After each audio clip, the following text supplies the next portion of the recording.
Olá, seja bem-vindo a essa série, o Evangelho segundo João, o Espiritismo e o Inconsciente Puro. Eu sempre, em todas essas apresentações dessa série, eu sempre começo explicando por que eu estou fazendo assim, porque porventura pode alguém estar assistindo pela primeira vez e entender o raciocínio meu. Chamo a atenção do Evangelho de João por ser, na minha opinião e na opinião de muitos, o evangelho mais espiritualizado dos 4 evangelhos do Cristo. E chamo a atenção que é o melhor que explica o Cristo, é o Evangelho do João. E o Espiritismo é a porta do entendimento desse Evangelho do João. O Evangelho do João, na ótica espírita, dá para você entender o Cristo, o Messias, como ninguém. E o Inconsciente Puro, que é um trabalho do professor Jorge Andréa, chamando a atenção sobre o inconsciente, numa divisão que ele faz, sobre o inconsciente atual, que é coisa desta vida, inconsciente passado arcaico, que é coisa de outras existências, e o inconsciente puro, que é a essência divina de cada um, que, na realidade, quando você conhece o Evangelho de João, você vai conhecer o Cristo. E conhecendo o Cristo, você vai ter uma ideia do que é Deus, porque Jesus disse que ele veio mostrar quem é Deus para as pessoas. E acordar o reino de Deus que está dentro de cada um. Acordar o inconsciente puro de cada um. Então o inconsciente de Jesus faz você ter uma ideia das possibilidades imensas do seu inconsciente.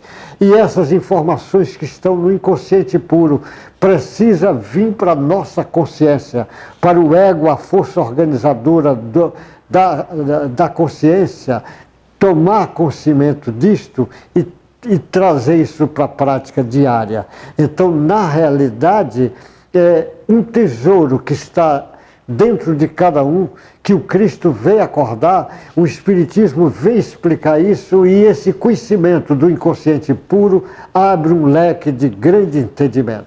Eu já falei que eu depois vou fazer um simpósio só sobre esse inconsciente para que nós pudéssemos entender o verdadeiro significado disto. Mas, na lição de hoje, do Evangelho de João, no capítulo 18, quem pegar a Bíblia traduzida por Ferreira, que é a que eu uso, ela vai mostrar no capítulo 18 esse título, Jesus no Getsemane, capítulo 18, que então ele começa assim, é do 1 ao 11, o versículo 11, ele começa, Jesus no Getsemane, ele diz: tendo Jesus dito essas palavras, porque saiu juntamente com seus discípulos para o outro lado do ribeiro Cedron, onde havia um jardim, e entrou com eles, com os discípulos. E Judas, o traidor, também conhecia aquele lugar, porque Jesus ali estivera muitas vezes com seus discípulos. Tendo, pois, Judas recebido a escolta dos principais sacerdotes e dos fariseus, alguns guardas, chegou a este lugar com lanternas, tochas e armas. Sabendo, pois, que Jesus, todas as coisas que sobre ele havia de vir, adiantou-se e perguntou-lhes: a quem buscais? A pergunta de Jesus. Responderam-lhe: a Jesus o Nazareno. Então Jesus lhe disse: sou eu. Ora, Judas, o traidor, estava também com eles. E quando, pois, Jesus lhe disse: sou eu, recuaram e caíram por terra. Jesus de novo lhe perguntou: a quem buscais? Responderam: a Jesus o Nazareno. Então lhe disse Jesus: já vos declarei que sou eu.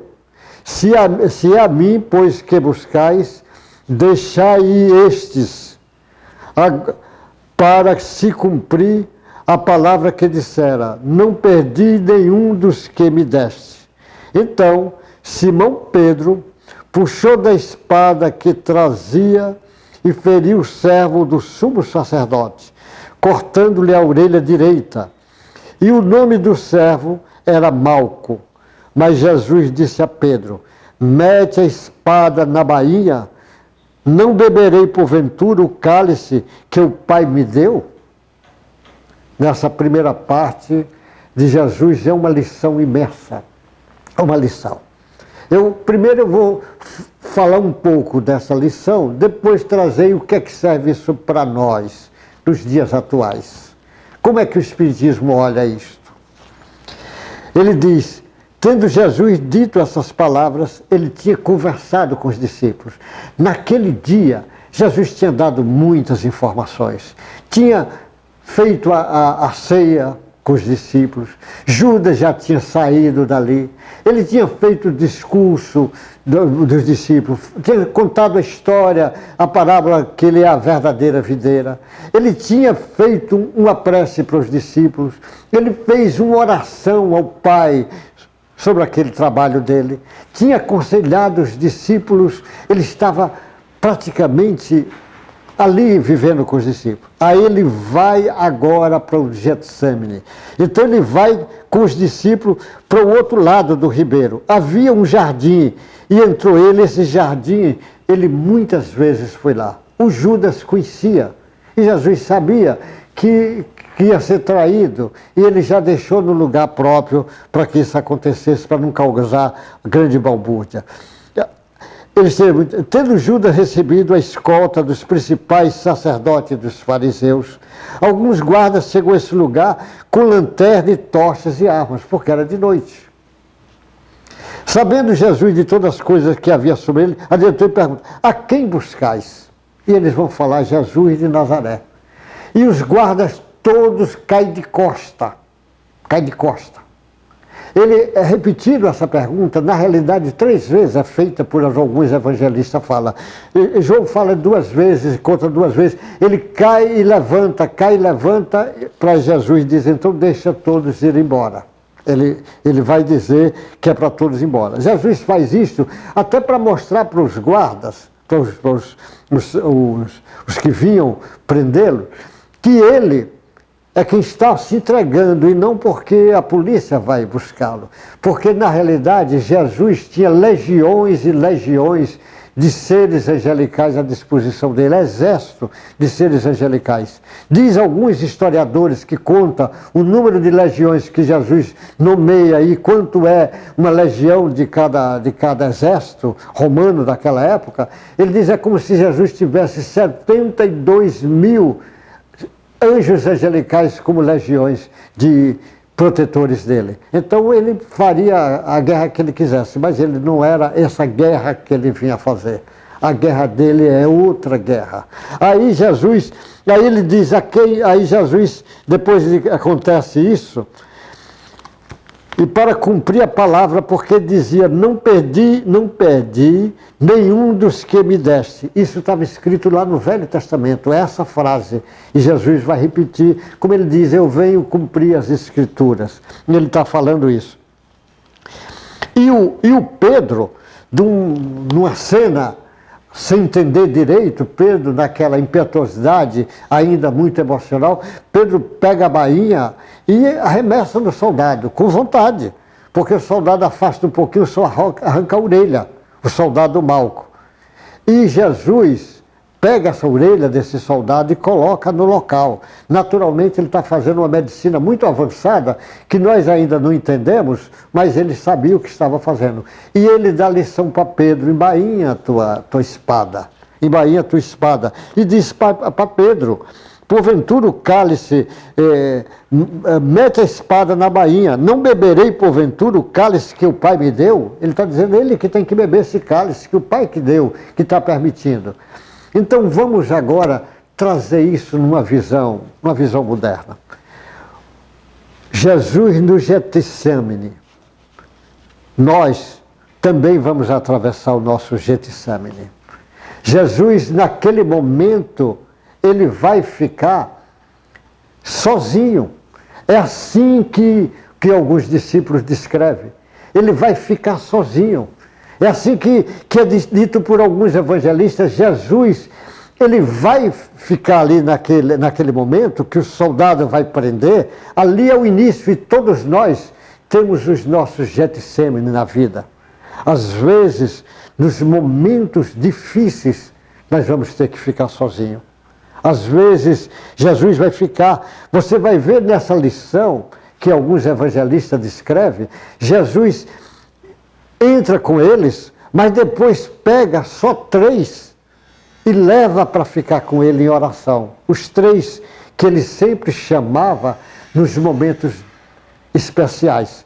Talvez eram os 3 que devia ter mediunidade, talvez, de efeito físico, porque sempre ele chamava o João, o Tiago e o Pedro. Ele fez isso não só aí no Getsêmani, mas ele faz isso quando vai fazer a transfiguração, lá que aparece o Elias e aparece o Moisés, naquele processo de transfiguração, que é um fenômeno mediúnico fantástico. Mas Jesus também faz isso naquele episódio da ressurreição da filha do Jairo, quando ele entra no quarto só com a mãe da moça, o Jairo, que era chefe da sinagoga, e também entra com Pedro, Tiago e João, não entra com os outros discípulos, nesses momentos. E ele deixa os 3 em oração e se afasta um pouco. E ele sofrendo, Jesus em oração é interessante a frase, quando Jesus diz lá no Getsêmani, Pai, afasta de mim esse cálice, mas se não for possível, que seja feito a sua vontade. Eu é que deduzo, penso, que o cálice que Jesus está falando não é o cálice da cruz, que ele já sabia que veio para isso. Não é o cálice daquela morte, que ele já sabia que ia passar por isso. Eu acho que o cálice mais difícil para Jesus é saber que um discípulo dele, o Judas Iscariotes, ia traí-lo, como já tinha traído, e ia suicidar daqui a pouco. Acho que esse cálice era o mais difícil para Jesus. Mas ele ali, em oração, chora, e ele dizem que até sangra a pele dele, começa a sair sangue nos poros. E ele vem onde estão os discípulos, e os discípulos estão dormindo. E ele acorda e diz, vocês, principalmente ele falando para Pedro, nenhuma hora vocês é capaz de ficar vigiando e orando? Nenhuma hora. Aí ele volta, ele repete isso 3 vezes, nenhuma hora. Ele fica em oração. Eu tenho visto na nossa prática, na hora que você vai passar para o outro lado, com certeza você estará sozinho. Você pode estar no meio de uma multidão, pode estar num campo de futebol, no meio de milhares de pessoas, mas no momento do seu desencarne, assim os espíritos têm dito, você ficará sozinho com você mesmo. Porque vai passar diante de você como se fosse um vídeo rebominando toda a sua existência atual, vai passar diante de você, desde os momentos primeiros até os últimos, você vai ver. Por isso que as pessoas que viveram no mal, viveram matando, roubando, violentando, traindo, passando rasteira nas pessoas, ele já entra numa frequência que é diferente da frequência de quem viveu na paz, numa dona de casa que cuidou dos filhos com dignidade, num trabalhador normal, numa pessoa que usou os conhecimentos do Cristo para o seu processo evolutivo, usou mais a força da oração, da prece, da bondade, da caridade, a frequência é diferente. Então você estará sozinho. Jesus, ele veio como mestre, como professor, é modelo e guia para todos nós. Jesus vem nos ensinar como é que nós deveremos atravessar os Getsêmanis das nossas vidas, como é que nós deveremos atravessar as regiões áridas da vida, como é que nós deveremos suportar as tempestades, as ventanias, os terremotos, tsunamis da vida. Jesus vem nos ensinar. inclusive ensinar a carregar a cruz, como ele mesmo disse, cada qual pegue a sua cruz e siga-me, porque nós ainda estamos num planeta de prova e expiação, todos ainda têm sua cruz a carregar, mas quem trouxer Jesus para a sua cruz ficará mais leve, mais suave. Então, a primeira grande lição de nós, nos nossos Getsemane, é como se fosse Jesus ensinando, você ficará sozinho. Mas apesar de você estar sozinho, apesar de ele faz, e aí diz que Jesus, tem alguns evangelistas que descrevem que o momento é tão duro que Jesus chega a transpirar sangue. Aí diz algum evangelista que vem um anjo e dá um cálice de alguma coisa que Jesus bebe e se acalma. E se acalma, porque está próximo do trabalho que vão acontecer da crucificação. Aí Jesus se acalma, mas também serve para nós. Nos momentos difíceis de sua vida, pode ficar certo, o Pai não abandona seus filhos. Você não será abandonado pelos filhos. Naqueles momentos difíceis virá o socorro. Socorro.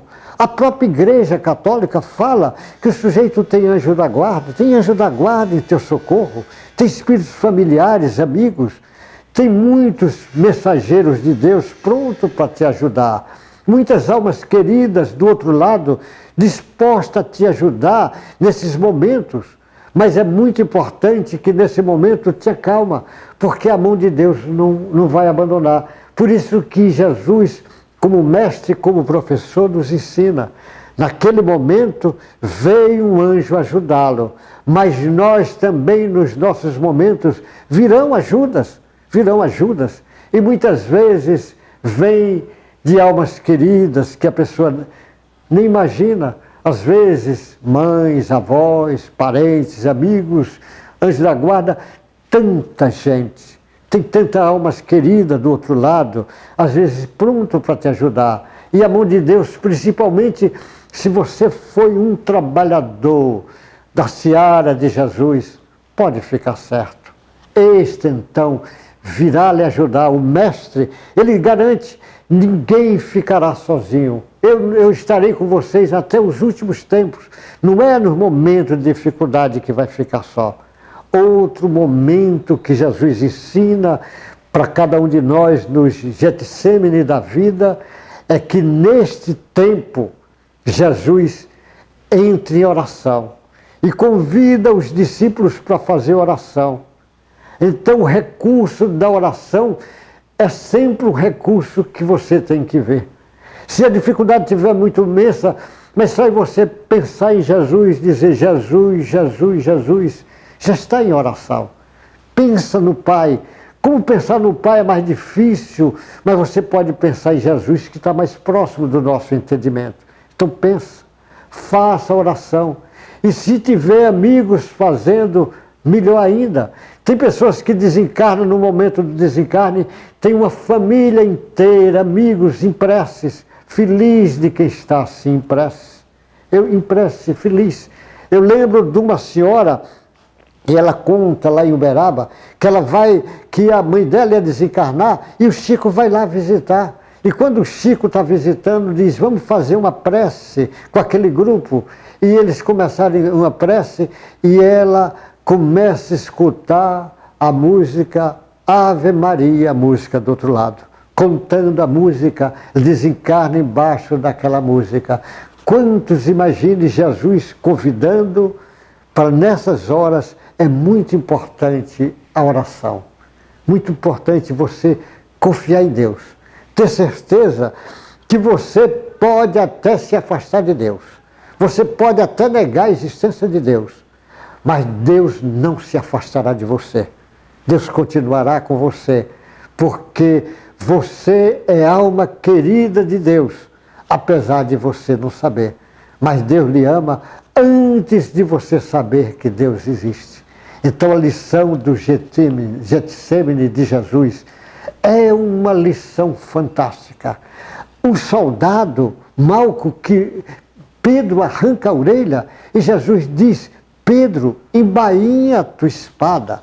O homem normalmente vive com espada em punho, fazendo guerra no mundo inteiro, guerras entre nações, guerra entre povos, fazendo guerras entre famílias, guerras psicológicas, guerras mais variadas, sentido de guerras, guerras que o egoísmo e o orgulho é que é a predominância dessas guerras. Mas Jesus, ele manda, embainha a tua espada, Pedro, porque quem com ferro fere, com ferro será ferido. A batalha que eu venho travar não é batalha humana. Se eu precisasse, como ele diz várias vezes ali, se eu precisasse disputar o reino da terra, como vocês imaginam, os meus trabalhadores iriam me defender, mas o meu reino, por enquanto, não é deste mundo. Como ele chama a atenção, o reino dele é o reino dos céus. E o reino dos céus, o reino de Deus, é esse reino de Deus que Jesus disse para nós, que não está aqui nem acolá, mas está dentro de cada um. Jesus veio acordar, é essa essência divina que está dentro de cada um de nós. Jesus veio acordar esse reino de Deus, veio acordar o reino de Deus que está dentro de você, veio acordar o Cristo que está dentro de você, e na hora que acorda, você precisa trazer essa informação para a tua consciência. Na hora que você traz, quanto avanço você vai dar. Os psicólogos, daqui a pouco, não vai demorar muitos anos, eles vão trabalhar com essa tese do inconsciente puro, trazendo para a consciência, não só mergulhando para conhecer a vida na infância, na vida uterina, ou as vidas em outras vidas, para alguns que já acreditam nisso, mas eles ainda vão aprofundar no processo de autoconhecimento e vão descobrir esse tesouro que está dentro de cada um, o tesouro que Deus deu a cada um, essa pedra preciosa que está dentro de cada um. Meu amigo, no Getsemane da vida, tenha paciência. Lembre da lição de Jesus. Ninguém está só. Apesar de você estar sozinho, mas Deus está com você. Apesar de você estar sozinho, vai vir ajuda espiritual em seu socorro. Apesar de você estar sozinho, a oração é uma ponte fantástica entre você e Deus. Use essa ponte, que será muito importante para você. Por isso que a oração lá de Ave Maria diz, proteja agora e na hora da nossa morte, porque sempre precisamos da mão de Deus. Meu irmão, que você tenha força para atravessar o Getsemane da tua vida, ou seja, os momentos áridos, desertos, tenebroso, tempestades terríveis, terremotos, tsunami. Tenha paciência, porque Deus não abandona seus filhos. Tenha certeza disso. Que Deus dê muita paz para você, seus familiares, seus amigos, e que Deus lhe guarde aonde você estiver, com quem você estiver. Boa sorte, meu amigo. Até o próximo encontro. Boa sorte.